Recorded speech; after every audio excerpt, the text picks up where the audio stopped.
we meet again. That was me saying hola to Señor Sanyo. I'll say hola to you dudes as well. So anyway, we're back here again with Señor Sanyo because I have a little bit, you know, I didn't fully sort him out. So, and I'm just gonna like finish this off in this part 4. And also I've got a few little gifts for him. So let's get started and I'll show you exactly what I'm gonna do. Okay, so first things first, I have plugged them in and I'm gonna show you exactly what happens. Now, with certain cassettes, only certain cassettes, and I think this is due to the thickness of, you know, the cassettes themselves, it phases in and out, as in, you know, the alignment phases in and out. It happens on, I've got 2 Mitsubishi cassettes and it happens on both of them. And it's suffering from edge creasing. I mean, it's like, it phases.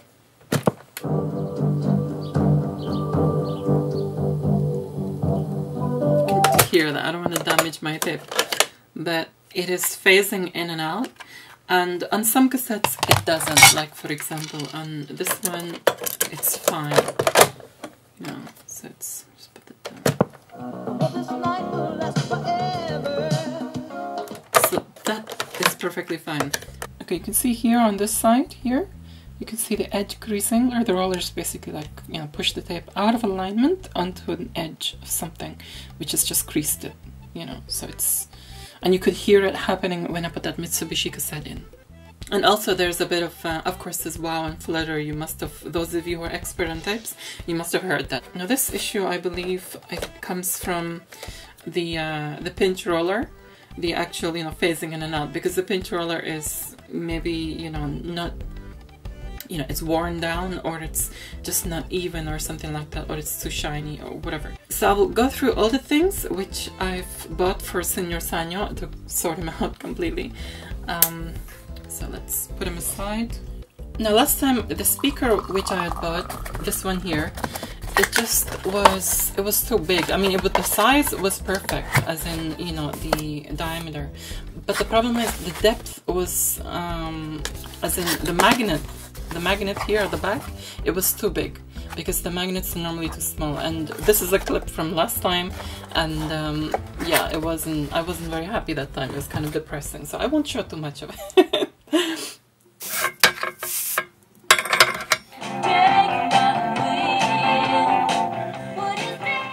Dude, this is so much better. The bass is nicer. It's not distorting like it was. You know, it's such a shame that these speakers actually cannot fit. I mean, the right one fits, the left one just doesn't have enough space behind it, not enough depth to actually go inside. Otherwise, these speakers sound amazing. Absolutely amazing. But I ended up getting one size smaller speaker than this, but the spec was the same. I know they're not going to be as loud because of their smaller size, but I know they're going to sound better than the originals. Now the solution which I have got, I mean, this is the old speaker. Let's take them both out so you can get some idea of...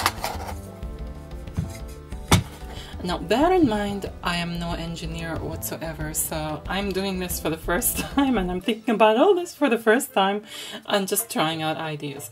Right, I got the same spec speaker, but it's 3-inch. This has more chance of fitting than this. I didn't check it, I didn't test it, but I think there's more chance of fitting it.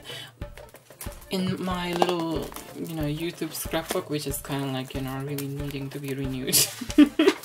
Okay, so what I'm basically trying to do is this, and I know this is probably gonna make some of you cringe, but it's all I can think of. So I'm gonna try it today. This is the mount, and this is the speaker that's a bit smaller than, you know, obviously the actual speaker area. So I was thinking about these metallic things, to just, some sort of metallic things to just kind of screw in there and screw, and you know what I'm saying. I think it's easier to explain it visually. These things here, and I'm just gonna, you know, I mean screw one nut and bolt. Screw one nut and bolt on, you know, the part which, you know, screw it into the actual speaker place. And the second one, just screw it on here, like that. Okay, the second thing which I got is this diddly little pinch roller, you know, because this needs to be replaced. So I got a brand new one. If this is the last freaking time which I open Señor Sanyo, I'll be happy. Because I don't want to see the inside of this ever again. There's not even any screw in that. Freaking. Okay, so before dealing with the pinch roller, what I'm gonna do is I'm gonna try to just replace the speaker and see if it works before I get too excited. Okay, so that is what the inside of it looks like. As you can see there, it should fit, shouldn't it, technically? So let's see if this one actually, I can get some success with it.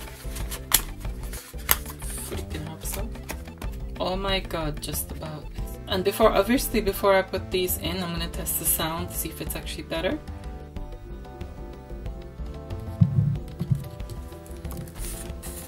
This is so freaking awkward.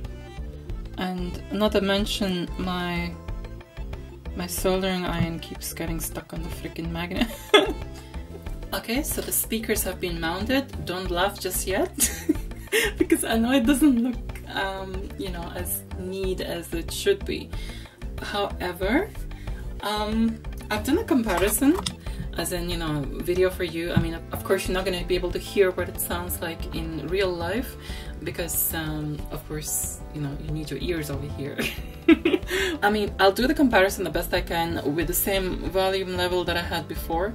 All throughout doing this, while doing this, you know, this setup, I was thinking, no, this is not gonna work. This is not gonna work. This is repeating it to myself, and I shouldn't, because normally I'm positive. But yeah, let me show you.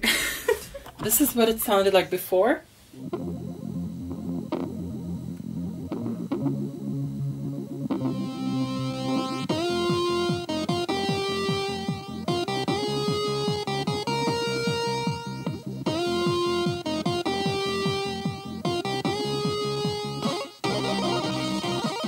Yes, you will notice it's quieter. Obviously, it's a smaller speaker, so we will up the volume. Let's put the bass down a bit because the bass distorts slightly.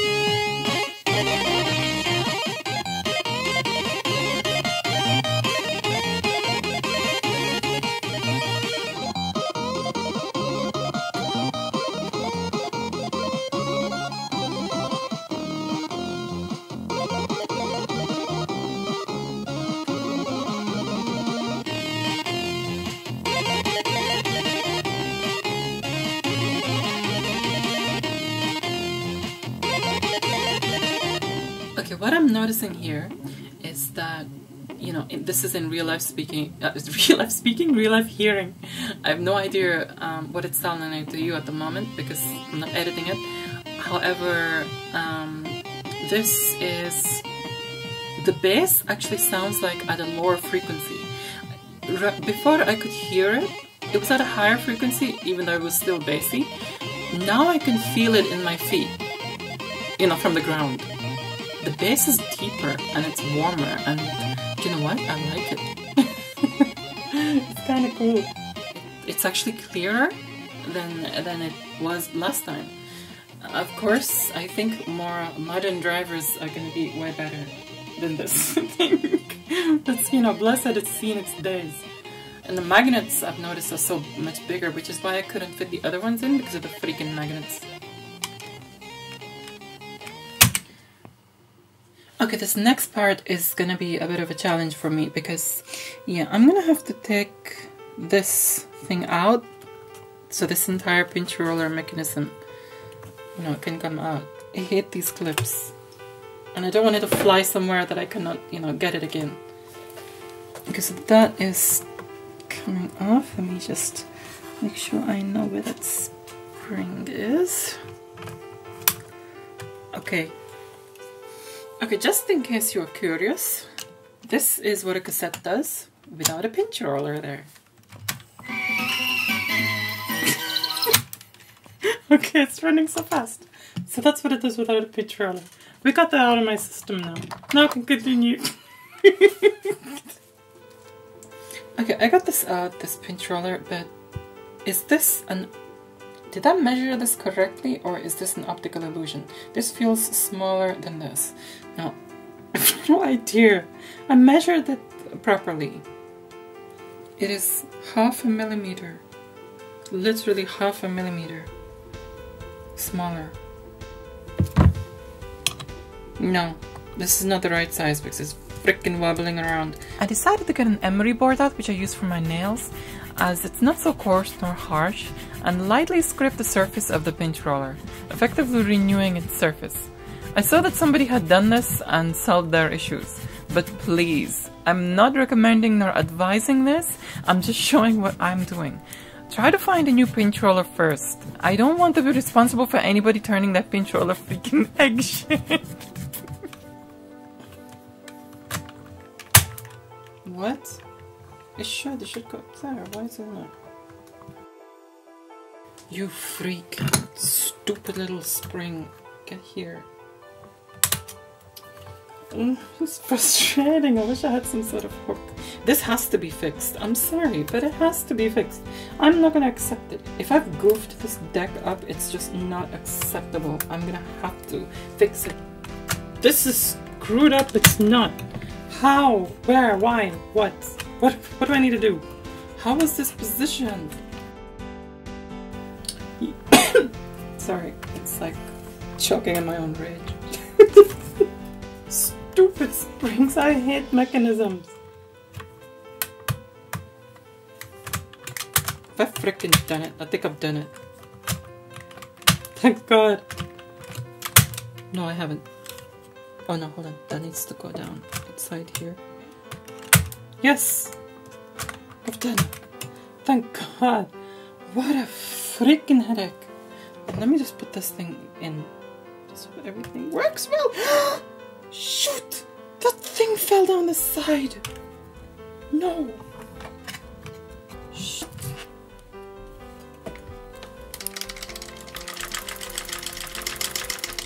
Get out, please.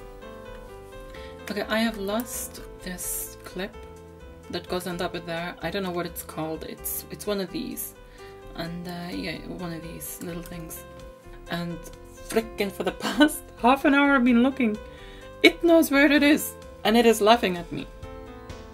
But I don't know where it is, and that's what I need. I don't even know what you call it, so I'm not sure even, you know, how to get more. I'm sure they're available on eBay or something, but I don't even know what it's called. Okay, so fast forward a few days, and these have arrived. These, actually they have 3 names. It was kind of confusing to find them. They can be called snap rings, they can be called what was the name? Yeah, retaining circlips, or they can be called rotor clips. So it's like, you know, I don't know why so many names, but so let's just like put this on and put this to sleep. I've figured out how that mechanism kind of works now that I've opened a little mess with it, but darn, I hate doing this. Really, I hate doing it. Okay, that is now done and it seems solid. There, let's hope that it's tested and put a cassette in.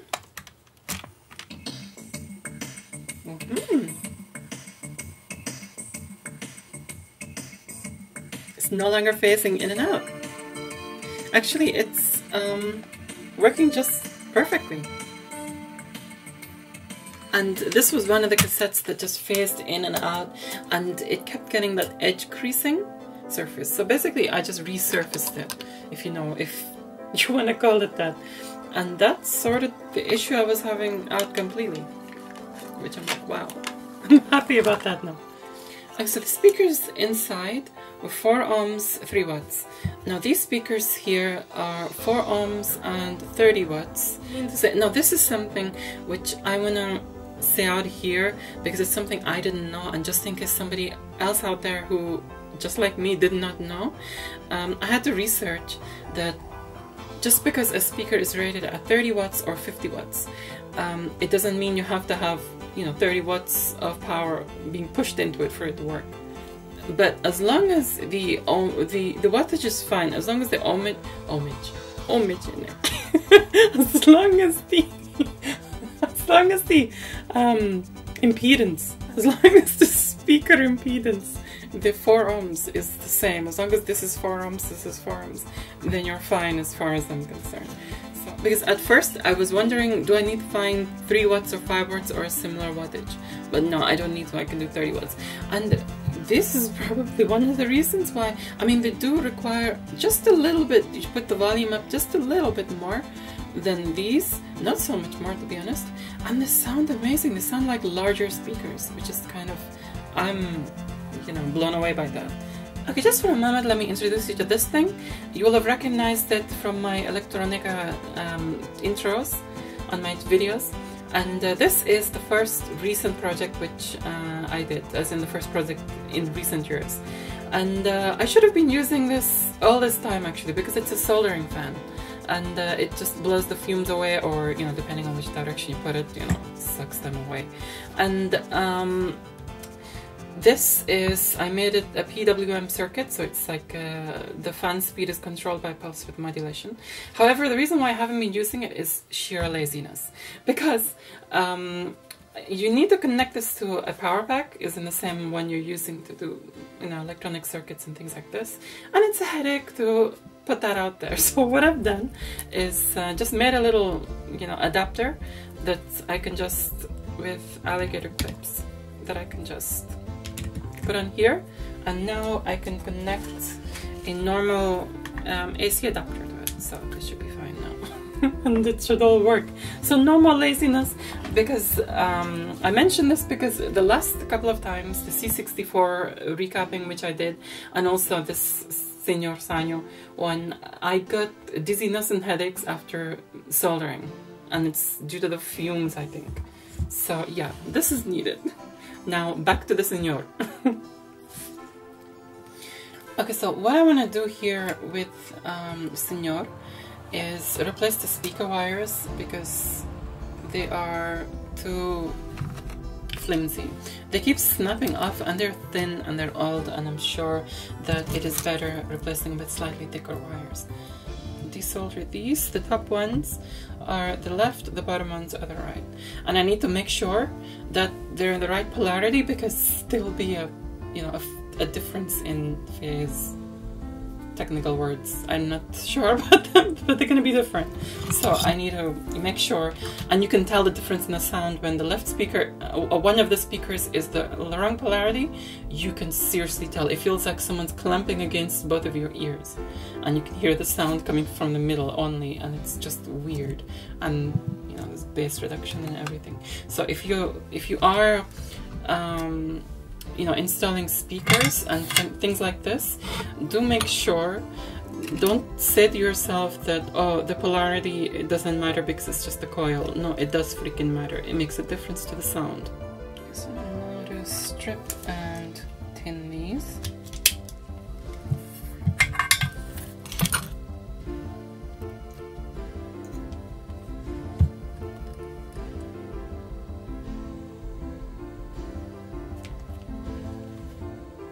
And they're thicker, so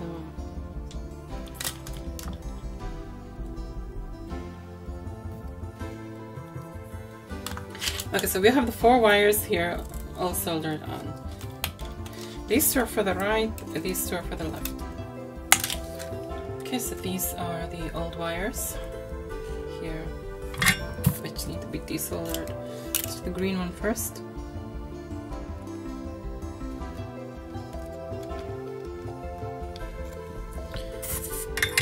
Okay, one thing this thing needs is, again, you know, the deoxid and contact cleaning on these switches, on these record switches, because I noticed that every now and then, on this side, it's the right channel, that keeps, what you call it, cutting off, as in from the beginning, and what I have to do is press, you know, record, as in without a cassette, and I press record a few times, you know, repeatedly for it to come back.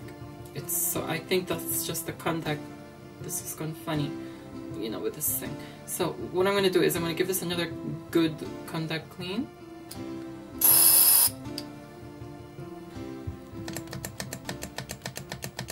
Okay, so the Señor is back together, and it's time to test properly.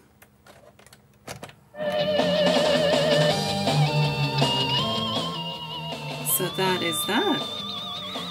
Thanks so much for joining me here. Thanks so much for the likes, the shares. Don't forget to leave your thoughts in the comments below. And don't forget to check out my other videos and also do subscribe for more. For now, I will say adios.